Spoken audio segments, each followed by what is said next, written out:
안녕하십니까. 4월 29일 월요일 말씀 묵상 시작하겠습니다. 시편 107편 33절부터 43절, 107편의 맨 마지막 부분을 가지고 여호와의 인자하심을 깨달으라 라는 제목을 한번 잡아 보았습니다. 이걸 통해서 이 시편 107편이 마무리를 하고 있는데 어떤 형태로 마무리를 하고 있는지를 한번 살펴보았으면 좋겠습니다. 지금까지 시편 107편 다루어 왔었는데요.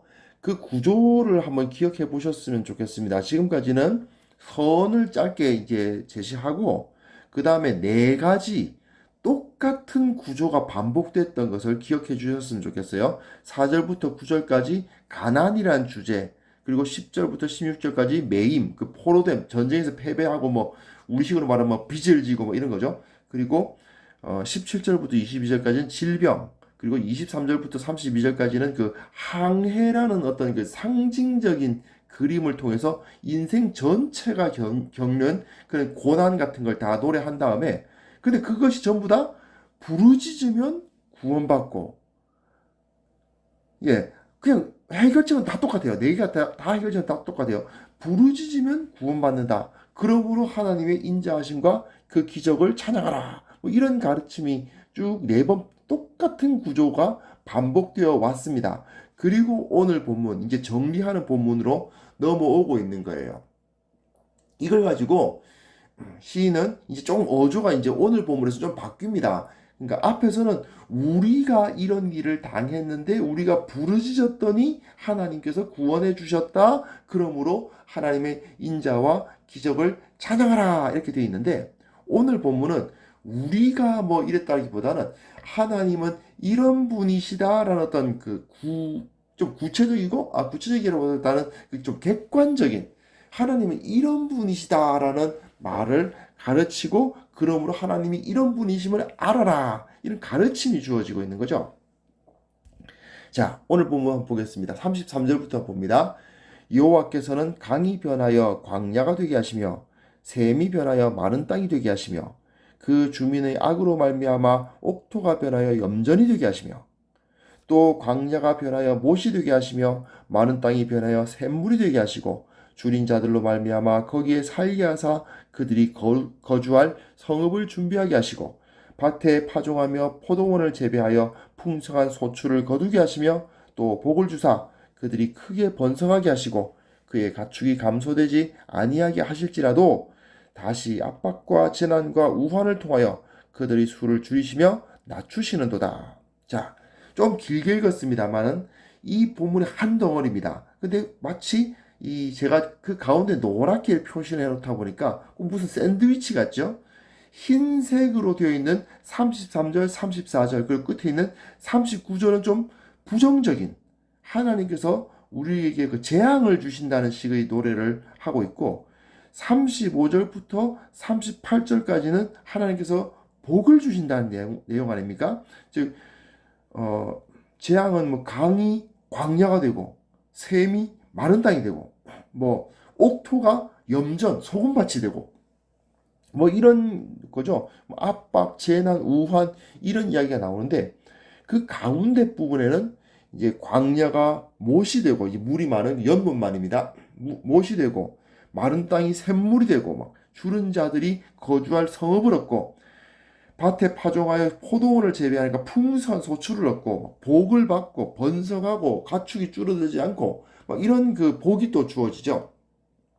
이런 식으로 마치 샌드위치처럼 나쁜 말들 사이에 좋은 축복이 가운데 들어갔을 때에는요, 히브리시에서는 언제나 그 가운데 부분에 그 강조점이 놓여져 있습니다. 이거는 그 마가복음에서도 마찬가지였어요. 마가복음을 혹시 기억하시는지 모르겠는데, 마가복음에 왜 그 옥합을 깨뜨리는 여인 이야기, 그 앞뒤에는 그 예수님을 죽이려는 대제사장과 서기관, 그리고 가룟 유다의 그 모이가 앞뒤를 그 옥합을 깨뜨려 주님께 기름을 붓는 그 여인의 이야기 앞뒤에 존재하잖아요. 그걸 통해서 마가는 그 옥합을 깨뜨려 이제 주님께 기름을 붓는 그 여인의 신앙을 기리고 있는 겁니다. 즉 여기도 마찬가지예요. 그 가운데 부분에 초점을 딱 맞춥니다. 물론 이 앞뒤를 막고 있는 부분이 틀렸다는 건 아닙니다. 또 무의미하다는 건 아닙니다. 똑같은 서로 반대되는 모습의 그 진리가 함께 공존하는데, 마가복음에서도 마찬가지죠. 예수님을 배신하고 예수님을 죽이려 하는 자들과 예수님을 높이고 그분께 자기 인생을 바치려는 사람이 완전히 반대되는 두 존재가 있을 때 어느 쪽에다가 더 그 초점을 두느냐 했을 때 그 옥합을 깨뜨린 여인에게 초점을 주었던 것처럼 여기서도 마찬가지죠. 그 가운데 하나님께서 우리들에게 복을 주신다는 것에 초점을 두고 있습니다. 그러나 하나님께서 그 모든 것을 거두어 가실 수도 있고 압박과 재난과 우환을 주실 수도 있다는 것을 잊지 말라는 거죠. 그것도 염두에 두라는 것입니다. 이런 비슷한 표현이 십계명에도 나와 있습니다. 자, 나 내 하나님 여호와는 질투하는 하나님인즉 나를 미워하는 자의 죄를 갚되 아버지로부터 아들에게로 3, 4대까지 이르게 하거니와 나를 사랑하고 내 계명을 지키는 자에게는 1000대까지 은혜를 베푸느니라. 네. 하나님은 질투하는 하나님이어서 그 죄를 갚으실 때 3, 4대, 사실 3, 4대, 옛날에 뭐 역적을 3족을 멸한다. 이런 건 무서운 거 아닙니까? 그런데 굉장히 심한 그 재앙인 것 같은데, 그런데 그 뒤에 더 강력한 그 은혜가 주어지죠. 1000대까지 은혜를 베푼다. 이게 뭐겠어요? 즉, 하나님께서 우리에게는 복 주시기를 너무너무 원하시는 분이다. 그러나, 너희가 하나님 앞에 범죄하면 그분이 아무리 범죄를 해도 너희들 끝까지 무조건 축복하시고 그럴 분은 아니다라는 이야기를 하고 있는 거잖아요. 그걸 우리가 기억해야 되는 것입니다. 즉 오늘 시편 107편의 시인도 마찬가지예요. 하나님께서는 우리에게 복을 주고 싶어 하신다.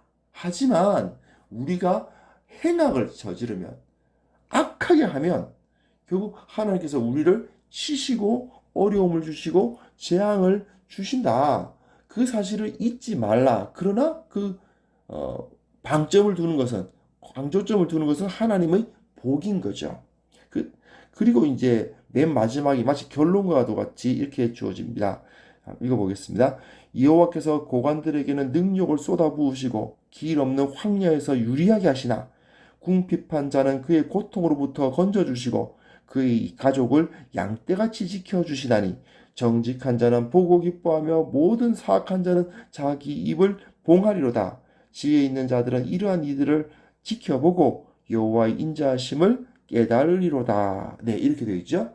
즉 시인은 고관, 그러니까 높은 자들은 낮추시고 궁핍한 자들은 건지시고 지키시고 정직한 자들은 이제 그것을 기뻐하고 사악한 자들은 자기 입을 봉한다. 그러니까 아무 말도 할 수 없게 만들어 버리신다. 이렇게 말씀하십니다. 즉 이걸 통해서 아무리 너희들이 잘 되고 있다 하더라도 교만하지 말지며 또 힘들고 어려울 때는 앞에서 지금까지 계속 노래했듯이 부르짖어서 하나님 앞에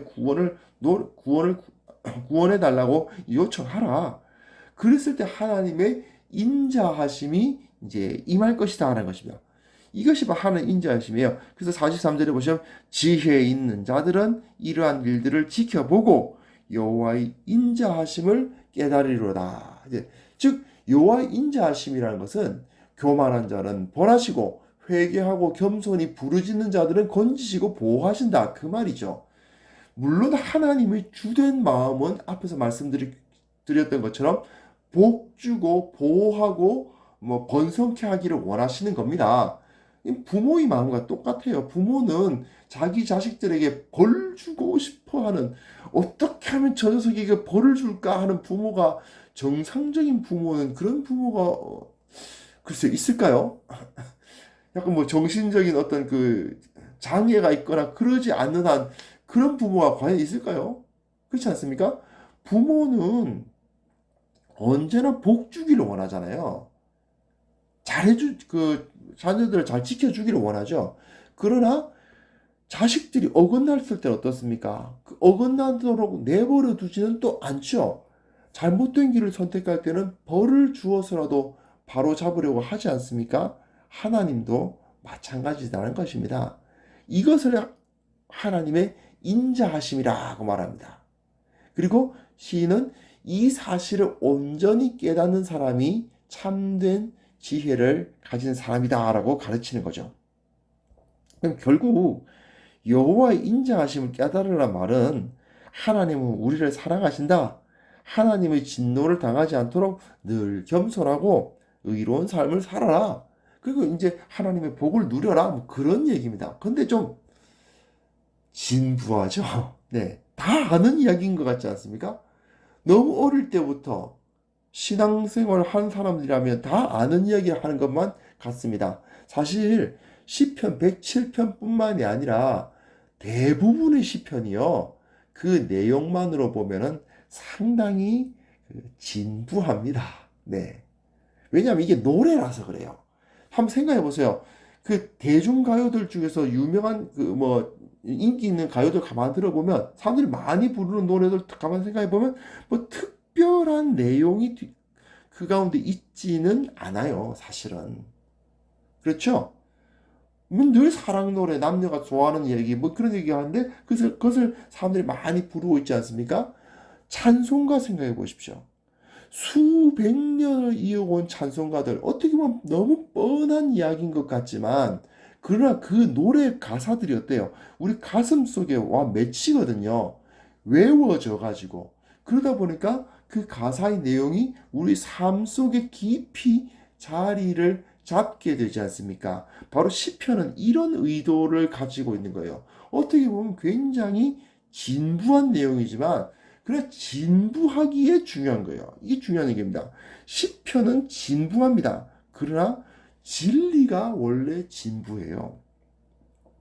아니 뭐 진리가 진부하다고? 사실 아닙니까?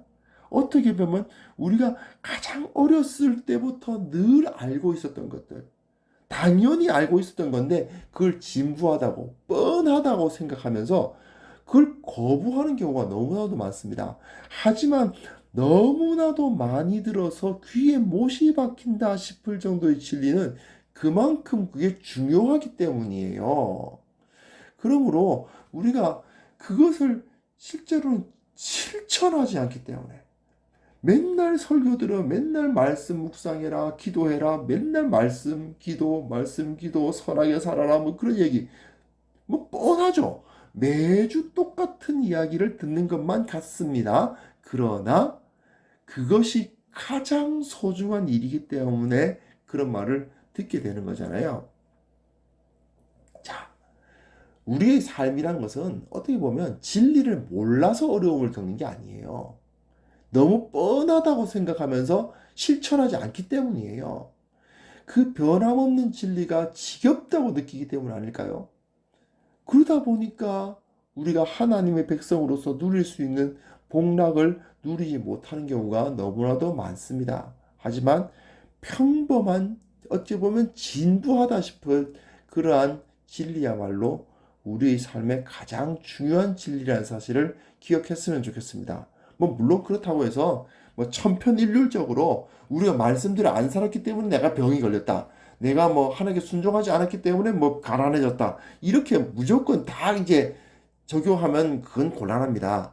그러나 사실은 우리가 인생 가운데 순탄함을 누리기도 하고 또 어려움을 겪기도 하는 그 이유는 사실상 기본적으로는 하나님과의 관계 때문에 일어나는 일들입니다. 왜냐하면 하나님께서는 하나님 앞에서 의롭게 살려고 하는 자들을 도우시고 건지시고 보호하시고 필요를 채우시니까요. 하나님과의 관계가 좋으면 사실 우리가 그렇게 많은 고통과 어려움을 겪지는 않을 가능성이 매우 높죠.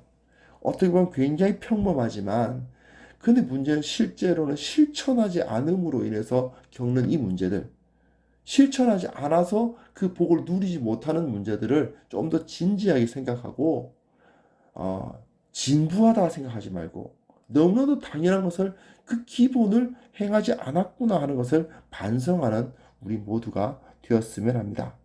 기도합니다. 하나님 아버지, 다 안다고 생각하면서 실제로는 실천하지 않았던 것이 너무나도 많음을 고백합니다. 주님께서 우리와 함께 하시고 주님께서 우리의 모든 것을 붙들어 주시고 참으로 주님께서 원하시는 그 진리 가운데 우리가 살아가게 하여 주옵소서.